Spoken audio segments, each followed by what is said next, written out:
दोस्तों, अगर आप मेरे चैनल पर आए हैं तो कृपया चैनल को सब्सक्राइब करने के साथ साथ बेल आइकन पर क्लिक करके ऑल पर क्लिक कर देना जी।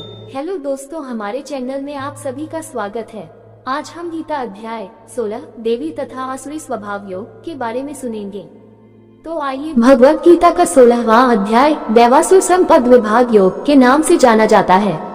इस अध्याय में भगवान श्री कृष्ण ने दैवी और आसुरी प्रवृत्तियों का वर्णन किया है।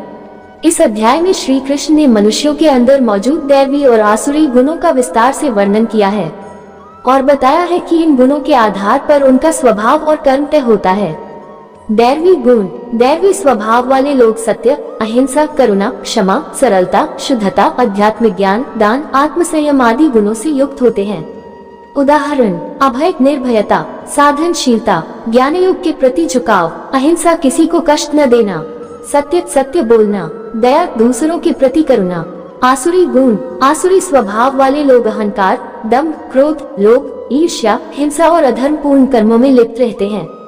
उदाहरण: अहंकार, अपने को श्रेष्ठ समझना, दंभ, दिखावा करना, क्रोध, लोभ। भगवान श्री कृष्ण कहते हैं कि मनुष्य को हमेशा दैवी गुणों को अपनाना चाहिए, क्योंकि ये गुण आत्मा को शुद्ध करते हैं और मोक्ष की ओर ले जाते हैं। आसुरी प्रवृत्तियों से बचना चाहिए, क्योंकि वे व्यक्ति को अधोगति की ओर ले जाती हैं। आइए दोस्तों, अब इस अध्याय को विस्तार से जानते हैं। दोस्तों, सुनते हैं। श्री भगवान बोले, भय का सर्वथा अभाव, अंतःकरण की पूर्ण निर्मलता, तत्व ज्ञान के लिए ध्यान योग में निरंतर दृढ़ स्थिति, परमात्मा के स्वरूप को तत्व से जानने के लिए सच्चिदानंद घन परमात्मा के स्वरूप में एक ही भाव से ध्यान की निरंतर गाढ़ स्थिति का ही नाम ज्ञान योग व्यवस्थिति समझना चाहिए। और सात्विक दान, गीता अध्याय 17 श्लोक 20 में जिसका विस्तार किया है। इंद्रियों का दमन, भगवान, देवता और गुरुजनों की पूजा तथा अग्निहोत्र आदि उत्तम कर्मों का आचरण एवं वेद शास्त्रों का पठन पाठन तथा भगवान के नाम और गुणों का कीर्तन, स्वधर्म पालन के लिए कष्ट सहन और शरीर तथा इंद्रियों के सहित अंतःकरण की सरलता, मन, वाणी और शरीर से किसी प्रकार भी किसी को कष्ट न देना, यथार्थ और प्रिय भाषण, अंतःकरण और इंद्रियों के द्वारा जैसा निश्चय किया हो वैसे का वैसा ही प्रिय शब्दों में कहने का नाम सत्य भाषण है।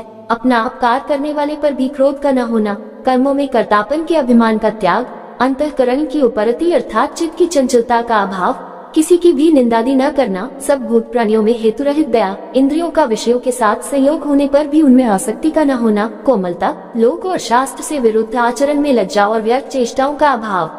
तेज, श्रेष्ठ पुरुषों की उस शक्ति का नाम तेज है कि जिसके प्रभाव से उनके सामने विषयासक्त और नीच प्रकृति वाले मनुष्य भी प्रायः अन्यायाचरण से रुककर उनके कथनानुसार श्रेष्ठ कर्मों में प्रवृत्त हो जाते हैं। क्षमा, धैर्य, बाहर की शुद्धि, गीता अध्याय 13 श्लोक 7 की टिप्पणी देखनी चाहिए। एवं किसी में भी शत्रुभाव का न होना और अपने में पूज्यता के अभिमान का अभाव, ये सब तो हे अर्जुन दैवी संपदा को लेकर उत्पन्न हुए पुरुष के लक्षण हैं। हे पार्थ, दम्भ, घमंड और अभिमान तथा क्रोध, कठोरता और अज्ञान भी ये सब आसुरी संपदा को लेकर उत्पन्न हुए पुरुष के लक्षण हैं।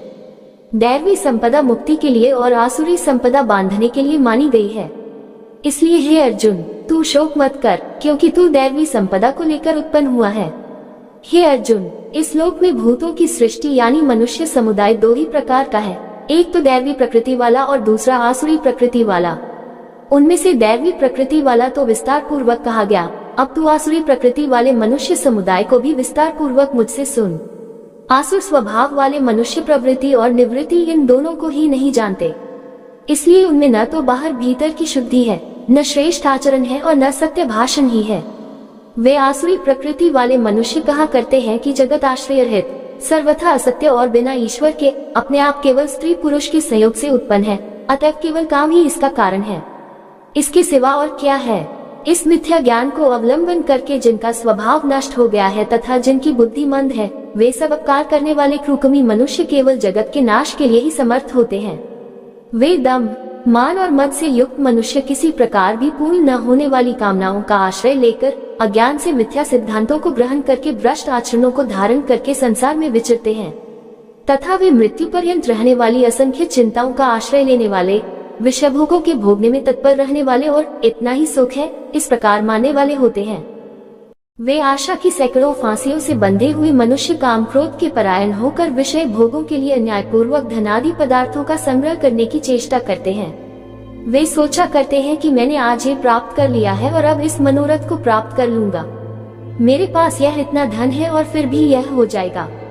वह शत्रु मेरे द्वारा मारा गया और उन दूसरे शत्रुओं को भी मैं मार डालूंगा। मैं ईश्वर हूँ, ऐश्वर्य को भोगने वाला हूँ। मैं सब सिद्धियों से युक्त हूँ और बलवान तथा सुखी हूँ। मैं बड़ा धनी और बड़े कुटुंब वाला हूँ। मेरे समान दूसरा कौन है? मैं यज्ञ करूँगा, दान दूंगा और आमोद प्रमोद करूँगा। इस प्रकार अज्ञान से मोहित रहने वाले तथा अनेक प्रकार से भ्रमित चित्त वाले मोहरूप जाल से समावृत और विषय भोगों में अत्यंत आसक्त आसुर लोग महान अपवित्र नरक में गिरते हैं। वे अपने आप को ही श्रेष्ठ मानने वाले घमंडी पुरुष धन और मान के मद से युक्त होकर केवल नामात्र के यज्ञों द्वारा पाखंड से शास्त्र विद्रहित यजन करते हैं। वे अहंकार, बल, घमंड, कामना और क्रोधादि के परायण और दूसरों की निंदा करने वाले पुरुष अपने और दूसरों के शरीर में स्थित मुझ अंतर्यामी से द्वेष करने वाले होते हैं।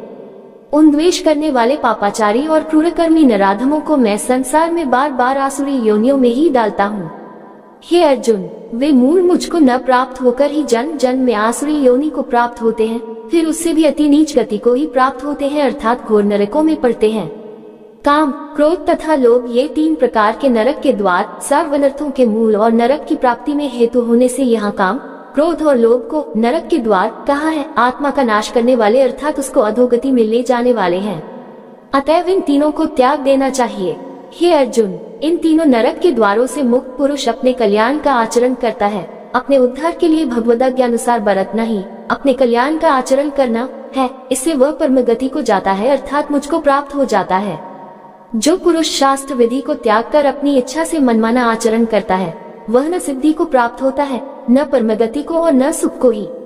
इससे तेरे लिए इस कर्तव्य और अकर्तव्य की व्यवस्था में शास्त्र ही प्रमाण है। ऐसा जानकर तू शास्त्र विधि से नियत कर्म ही करने योग्य है। उम्मीद करते हैं दोस्तों, आपको ये गीता ज्ञान अध्याय सुनने में अच्छा लगा होगा। इसी के साथ विदा लेते हैं। कल फिर एक नए गीता ज्ञान अध्याय लेकर हाजिर होंगे। तब तक सभी दोस्तों को जय श्री कृष्णा जी।